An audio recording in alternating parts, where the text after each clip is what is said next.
Hi, I'm Will. And I'm Risa, and this is Talent Talk. On today's show, we have award-winning and acclaimed singer-songwriter Vanessa Campagna. But before we get to our interview with her, you have to take a sneak peek of the incredible talent that is Vanessa. Some days I wake up and I'm fine. Some days I wake up and I'm losing my mind. I try to remember the feel, 'cause it's gotta hurt so it heals. But when I get that low, low, low, low, low, low, oh, I never really know if the feeling's gonna end. I need you to love me when I wake up from the nightmares. Tell me I'm alright. I just need your arms to hold me when I cry, because I'm only human like you. Don't you know I'm only human like you?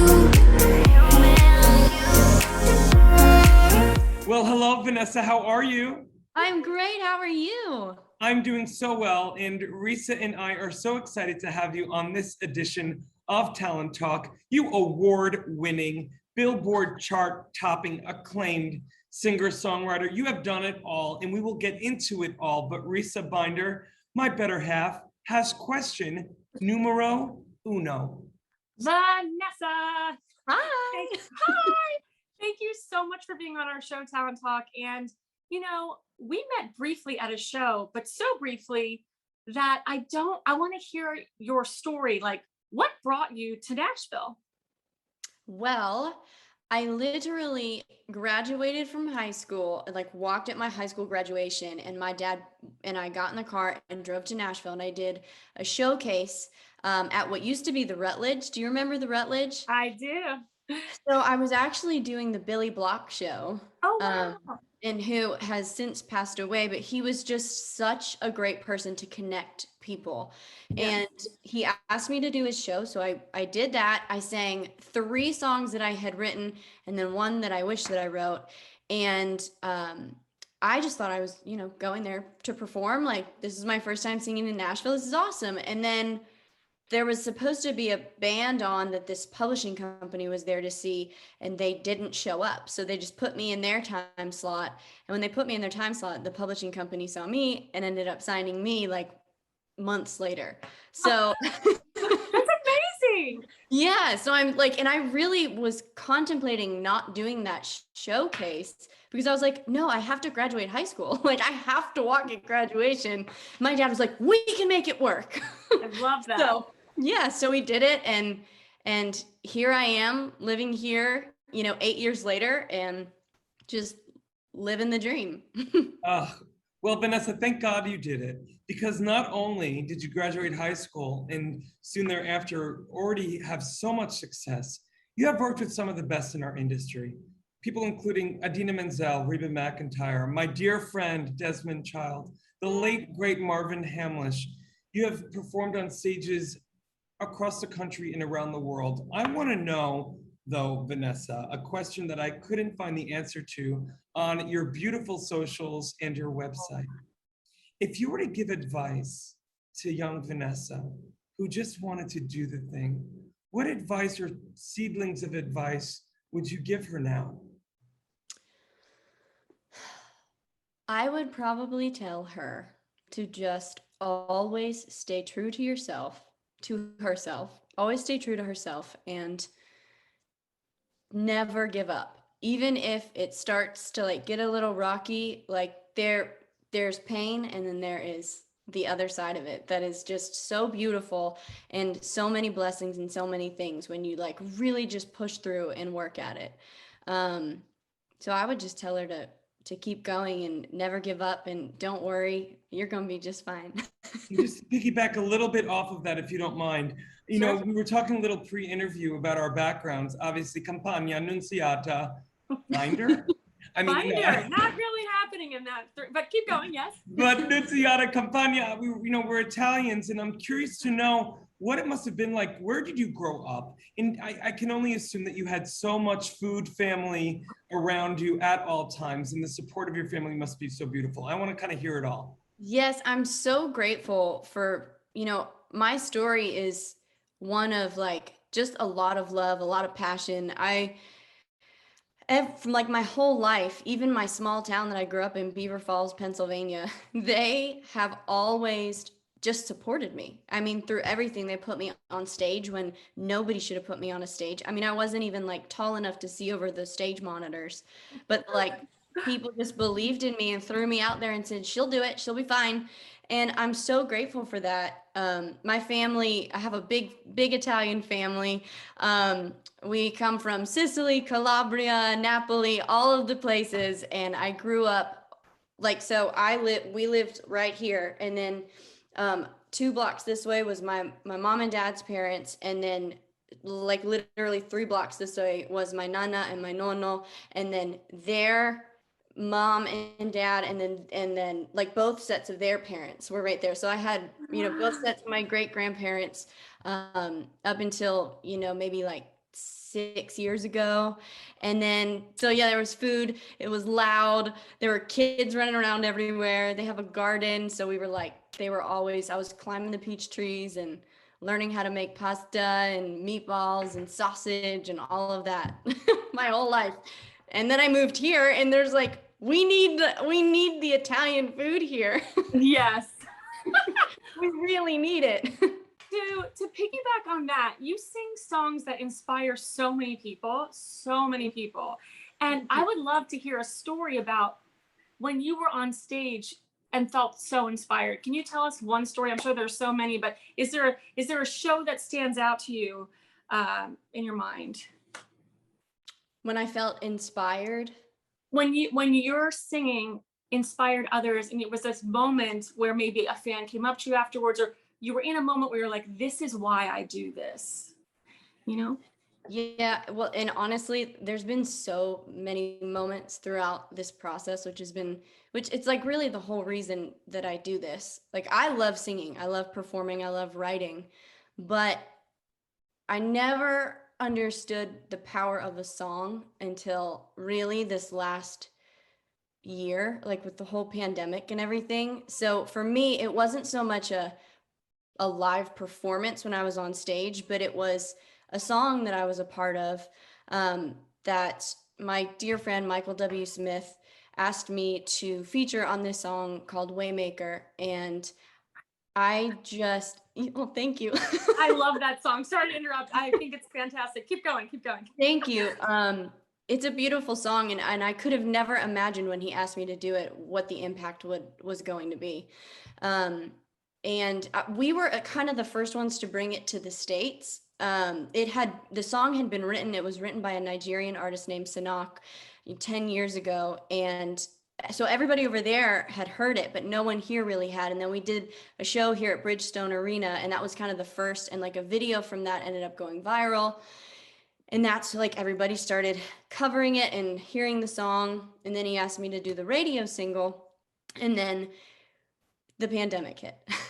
And that song just took off. I mean, it went to #1 a few weeks into the pandemic, and seeing the videos of, the healthcare workers and everybody joining hands on top of the hospitals, singing the song with everybody in their cars outside, honking and blaring that song, it brings me to tears even just thinking about it. Like, it helped so many people through such a really hard time. And then I had non-believers messaging me saying, I don't believe in anything. I don't believe in God. I don't even know what this feeling is that I feel, but it's something, and your voice brought this to me, and my life has changed, and I don't know what this feeling is, but thank you.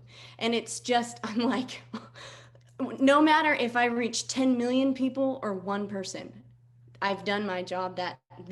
That's why I do this. Like, that is the whole reason.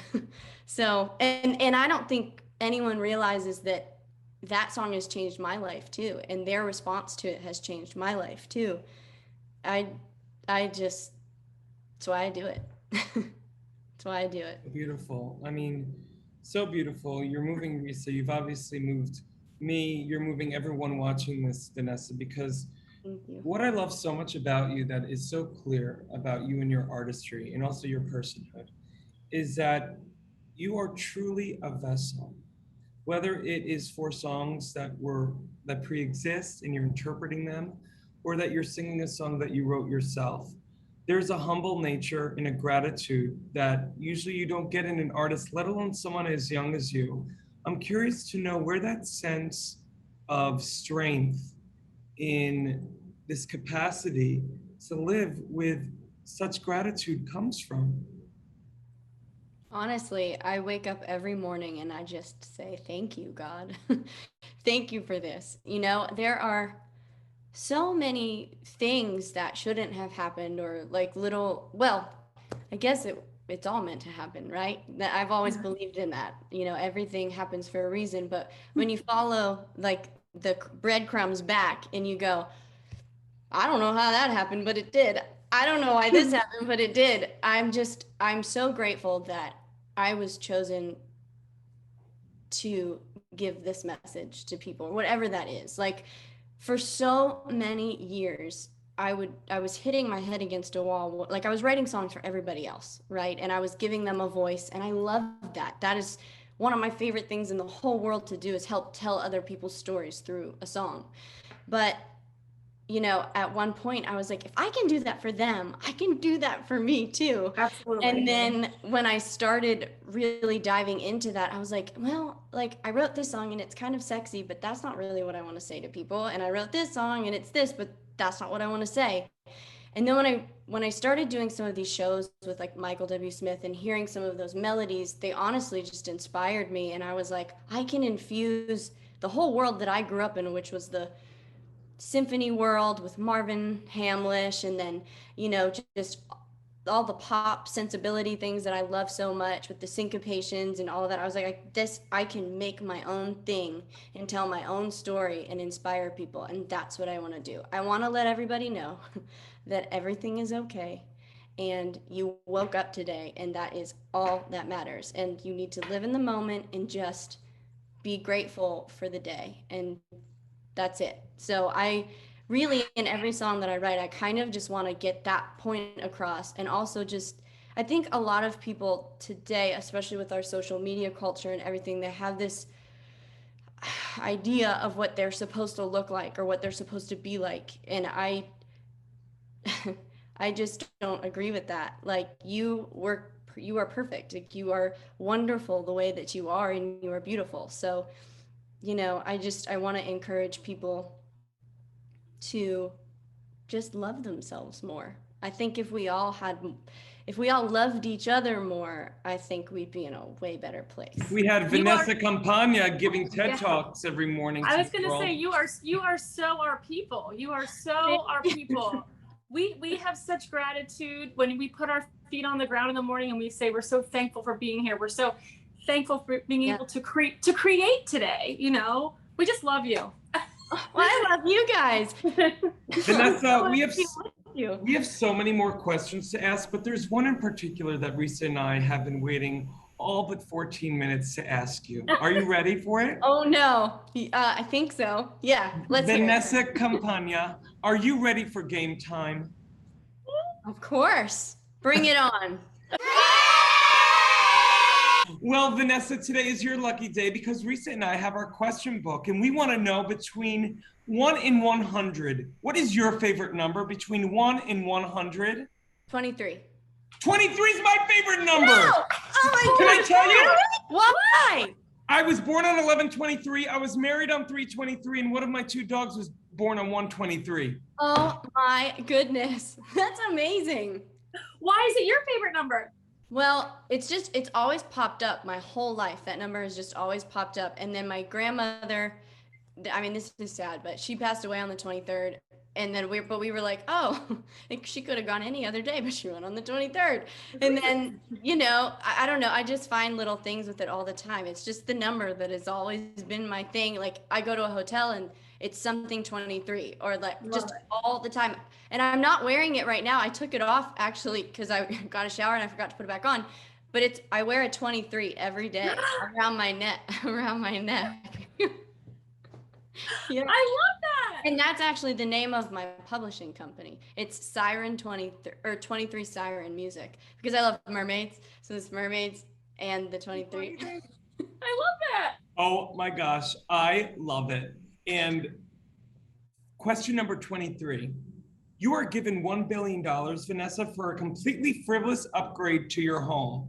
You can do anything, but it must not solve a real problem. What do you do? Oh, so it's like for fun. Yeah. Well, I'd buy a house because I live in an apartment. That makes sense. But if I lived in a house, I would add on 2 things: a giant walk-in closet with all the things. Like, and I'm talking like, you know, the mirrors and the little poof in the middle that you can sit on. and probably like a little pool / entertainment area in the back. I'm coming over. Will, you're coming over? I'm coming too? over with In all 10 my years, you are more than welcome to come over to this dream house. That's gonna happen in 1 year. That's what I'm manifesting for you. Thank you. too. Yes, I'm a big fan of that. I'm a big manifester. We are too. Risa and Speak I it are out. too. Speak it out. Vanessa, we are so excited because we hear that you're going to tell us about a new song and maybe sing a little bit for us. Can you tell us a little bit about it? Yes, I literally just wrote it last week, and it's called Human, and I'm featuring on it with my great DJ friend, DJ Goja, and he's just been so awesome. We have come out with a few songs together, but I wrote this song, like literally my whole closet flooded the other day, like last week. My whole closet flooded, and they were like, well, we're gonna have to be working in there for like a whole, you know, week or whatever. And I'm like, okay, well, I have to like work. So they gave me another apartment to live in for like the week. And I was just sitting there, and it, like, I think the change of location inspired like a new song. And so I wrote this song, and it's kind of basically just like, it talks about a little like anxiety and like just kind of being frustrated and all of that stuff, but like you just need that one person to hold you when you cry, because I'm human too. Like, yeah, I'm tough most of the time, but sometimes I need you to hold me when I cry. So I love it. And when it comes out on October 1st, you have to stream it on Spotify, Apple, all that fun stuff. Yeah. So we'll pre-save it. We will pre-save it. Oh, thank you. I appreciate that. Yes, for sure. Thank you. Okay, so it's, I wake up from the nightmares, tell me I'm alright. I just need your arms to hold me when I cry, because I'm only human like you. Don't you know I'm only human like you? I know that I'm safe just staring in your eyes, and I can hide the pain if you don't look in mine, because I'm only human like you. Don't you know I'm only human? I'm human like you. Yes. Thank you. Oh my goodness. The amazing Vanessa Campagna. Thank you so much for joining Risa and me today on Talent Talk. And I want to let all of our viewers know, for more on the incredible Vanessa, you can read more about her right below this video. Vanessa, God bless you, all that you do as not only an artist, but as a human being, and as, like we were saying before, a true vessel of not only music, but of goodness. And thank you. God bless the both of you, and thank you so much for having me on today. I'm just so excited to be here with you guys. Thank you. Love it. Our pleasure.